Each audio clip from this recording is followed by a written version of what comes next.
दून विधानसभा क्षेत्र जो एक बॉर्डर का एरिया है और वहाँ पे अवैध माइनिंग तो जब से कांग्रेस की सरकार बनी है उसने तो सारे रिकॉर्ड तोड़ दिए। आज तक के इतिहास में बहुत ज़्यादा अवैध माइनिंग हो रही है। अवैध माइनिंग के अंदर मैं तो आरोप लगा रहा हूँ, सीधे सीधे आरोप लगा रहा हूँ कि वहाँ का जो विधायक है उसका परिवार है उसमें शामिल है और वहाँ के विधायक ने 2 साल के अंदर अवैध माइनिंग के अलावा उस क्षेत्र में जो आज तक गुंडागर्दी के रिकॉर्ड, सारे रिकॉर्ड टूट गए हैं। गुंडागर्दी चरम पे है और जो सट्टेबाज लोग हैं वो बाहर से आके सट्टा खिला रहे हैं, जो प्रवासी लोग हैं उनको लूट रहे हैं।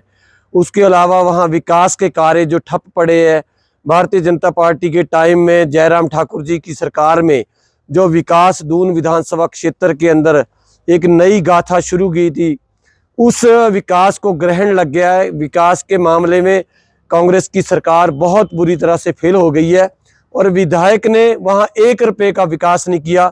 मैं तो ये कहता हूँ कि जो कांग्रेस की सरकार है वो भारतीय जनता पार्टी के टाइम के जो सैंक्शन है, चाहे वो सड़क है, चाहे वो पुल है, चाहे वो ट्यूबवेल है या कोई पानी की स्कीम है, कोई भी स्कीम है, उन्हीं का उद्घाटन और शिलान्यास कर रही है। और 2 साल के अंदर कांग्रेस की सरकार ने, कांग्रेस के विधायक ने दून विधानसभा क्षेत्र के अंदर कोई विकास नहीं किया है, कोई भी विकास नहीं किया है। इसलिए कांग्रेस की सरकार बुरी तरह से फेल हो चुकी है। सर, खनन को लेकर सरकार नीति बनाने जा रही है, क्या लगता है आपको कितना कामयाब होगा? देखो, जो कांग्रेस की सरकार खनन के मामले में नीति बना रही है, मैं उनका स्वागत करता हूं अगर वो अच्छी नीयत से बनाते हैं। अगर उनकी नीयत में खोट होगा तो नीति कामयाब नहीं हो सकती, क्योंकि जब वहीं का जो बाशिंदा है, जो वहीं का मालिक है, वहीं का जो विधायक है, अगर उसी में वो लोग शामिल होंगे तो उस नीति का कोई फायदा नहीं होगा। मैं तो कहता हूं अगर नीति बनती है तो बहुत अच्छी बात है, लेकिन सच्चे मन से अगर सरकार नीति बनाती है तो हम उनका स्वागत करते हैं। सर, अभी थोड़े टाइम पहले जो कांग्रेस ने 2 साल का कार्यकाल पूर्ण होने पर जश्न मनाया था बिलासपुर में, आपको क्या लगता है कि किस तरीके का जश्न जो है? नहीं, मैं उस चीज में बोलता हूं कि जश्न किस बात का है। कांग्रेस की सरकार ने 1000 के करीब जो इंस्टीट्यूट भारतीय जनता पार्टी की सरकार ने खोले थे वो बंद कर दिए थे, उसका जश्न मनाया। उन्होंने हिमकेयर योजना हमारी सरकार ने चालू की थी, जयराम ठाकुर जी की सरकार ने वो बंद कर दी थी, उसका जश्न मनाया। उन्होंने सहारा योजना बंद कर दी, उसका जश्न मनाया। किस चीज का जश्न मनाया? 1 लाख नौकरियों के लिए बोला था, कोई नौकरी नहीं दी गई, उस चीज का जश्न मना। ये तो सरकार ने हिमाचल प्रदेश के जनता के पैसे की बर्बादी की है। जो 25 करोड़ रुपया उन्होंने लगाया है, अगर उसी 25 करोड़ रुपए को लोगों को जो आज सैलरी के बिना रह रहे हैं, पेंशन के बिना बेचारे तड़प रहे हैं, उनको बांट देते, वो सही समय पे देते तो ये अच्छी बात होती।